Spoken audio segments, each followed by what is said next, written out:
to be bombarded with media headlines such as under the UN Refugee Convention, to which Australia is a signatory, but then coming to realisations we are all entitled to know about foreigners coming to our country. The government has no right to block as they in fact have the right to enter Australia to seek asylum. Refugees have the right to enter our country. Hi there. We were just looking back at the Year 12 public speaking competition for this year. Over the years, Oberon's culture has led to insightful thinking students. These students have helped communicate to the student body the issues that are dominated by our media today. Looking back at Year 7, I always admired the Year 12s for their admirable speaking skills. After many years of hard work, I feel like I've finally been able to reach them. Cool, so first we had Beth Eccles to kick off the competition by using video clips of refugees. This made the audience feel sympathetic towards the asylum seekers. People could be waiting 40 to 60 years for resettlement into Australia. Some people could be waiting a lifetime. Some of you may be thinking, why bother?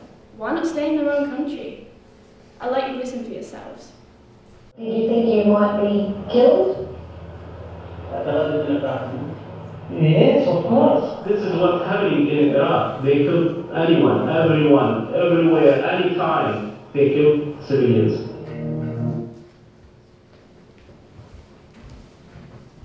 People living in countries as Iraq or Afghanistan, where most of Australia's asylum seekers come from, they have no choice but to leave.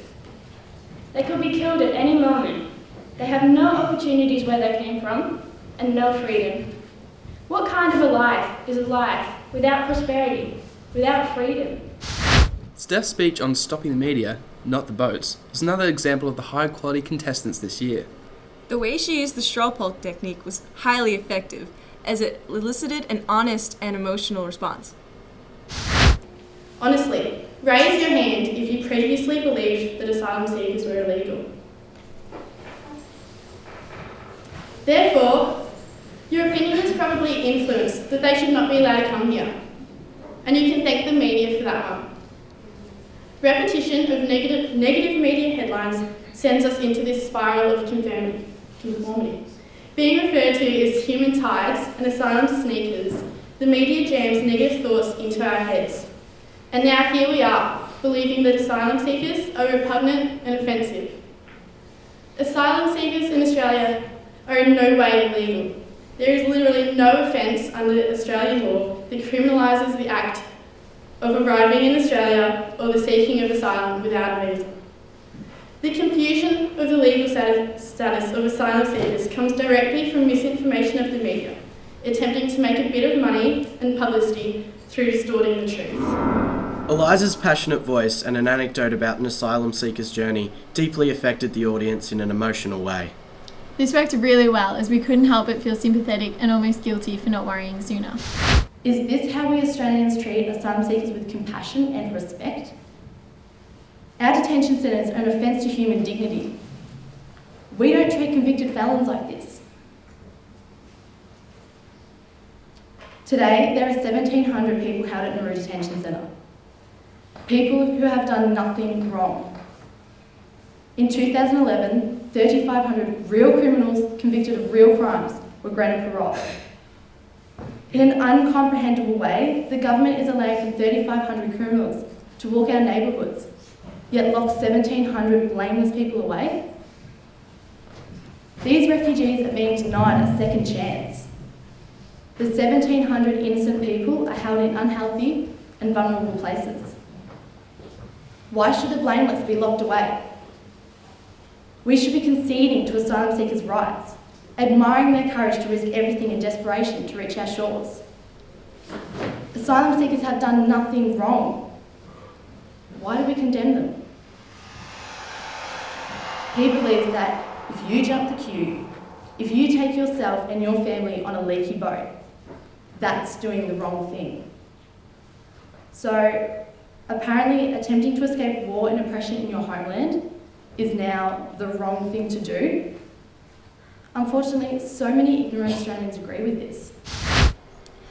Up next was Harley Ennis, which we actually fortunately have with us today. Starting off with a quote really drew the audience in, which proved it was a very intelligent speech. Shown through the scenario, Harley appealed to the audience's sense of justice, which then forced the audience to question the government's true motives. Absolute power corrupts absolutely. These words, spoken by John Acton in 1887, explain that those that have power begin to look after their own wants and needs and become corrupt. The Australian government and the governments of the world supposedly exist in order to protect us. But what happens when the same government begins to lose sight of their original goal? Instead of revealing the truth to the public, the government have pulled the wool over our eyes on more than one occasion. How can we possibly know the full truth of a situation if we rely on the government to tell us? Edward Snowden has shown us the truth of that in revealing of spying on part of the NSA. Australian Prime Minister Tony Abbott has also taken great lengths to hide any information on asylum seekers from the Australian media and spying on Indonesia. Time and time again, our trust in the government is betrayed because they take it into their own hands to decide what we can and can't see. And so I ask you, why should we trust them any longer? Almost anything from Danielle's speech could have been used, as she utilises rhetorical questions, emotional appeals and anecdotes to great effect.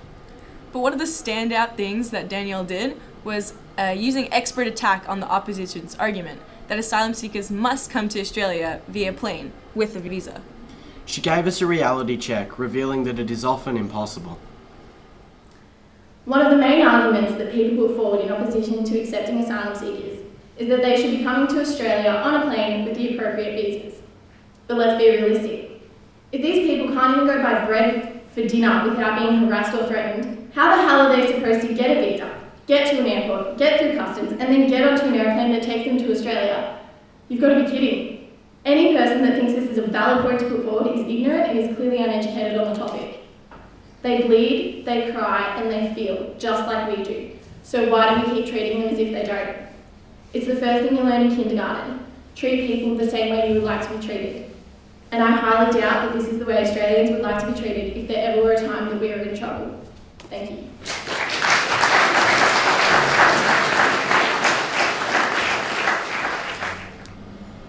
Grace connects with the audience on the topic of children in detention, evoking a sympathetic response.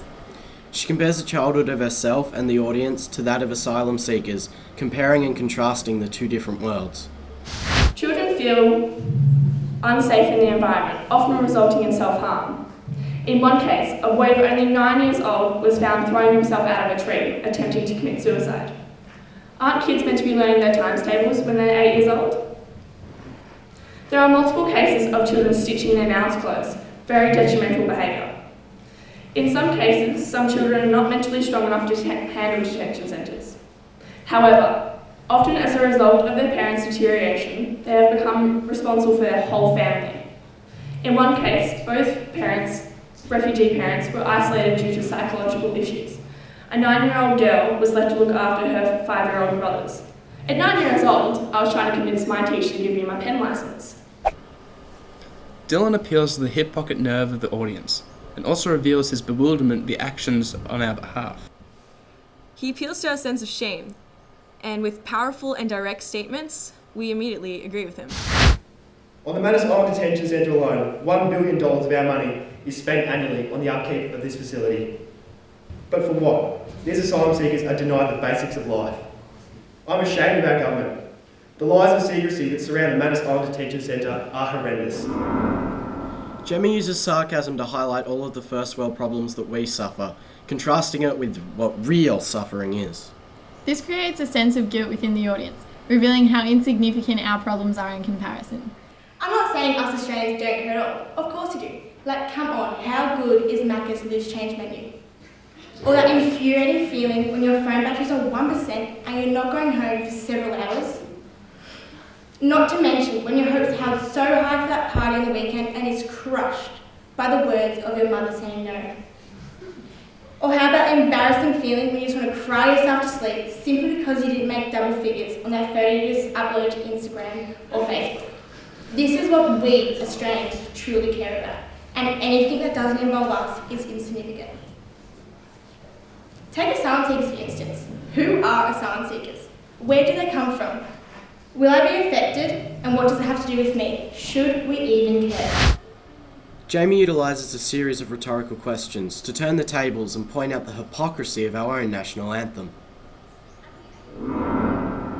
We believe that there isn't enough room for asylum seekers.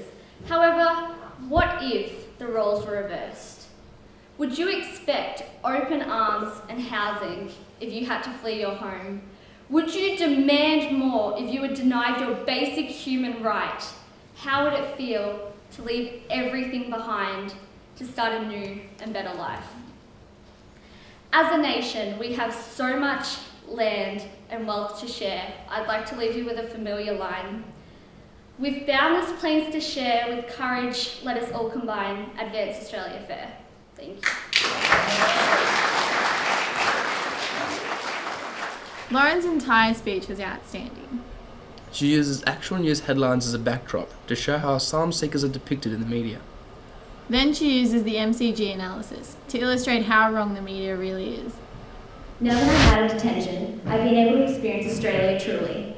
It saddens me to hear your opinions on asylum seekers. They're illegal queue jumpers, they take our jobs and steal our money and fill our country. We're not any of these. We're desperate people seeking help. Somehow, you have the idea that you're being swamped with refugees. But in 2010, the amount of asylum seekers that arrived by boat was only 6,879, which doesn't even fill 7% of the seats of your MCG. Australia recognises that refugees have the right to enter a country for the purposes of seeking asylum. It's not illegal to seek asylum by boat, and we boat people make up less than 2% of your annual immigration intake. We aren't criminals, we aren't terrorists. We deserve to be not to be discriminated by our race, religion, or gender. We deserve to be treated humanely. Emily engages with the audience immediately by analysing facts of refugees in Australia.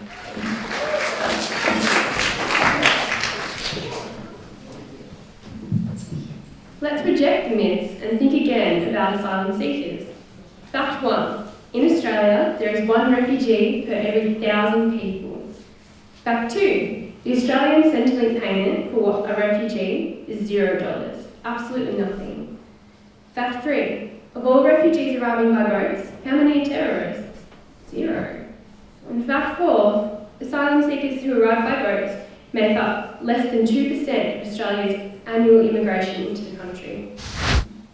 So that's all for 2014. I think we can all agree that it's been a great year for public speaking. And one of the reasons that I really enjoy public speaking here at Oberon is that it gives you an opportunity to voice your opinion without interruption. It gives you a voice to inspire people and influence change. Public speaking is a great way to boost confidence and your spirit. For anyone thinking to come into Oberon or current students, I would highly recommend it, as it gets us to develop our skills and think deeply. Remember, Oberon, shape your future. Go one better.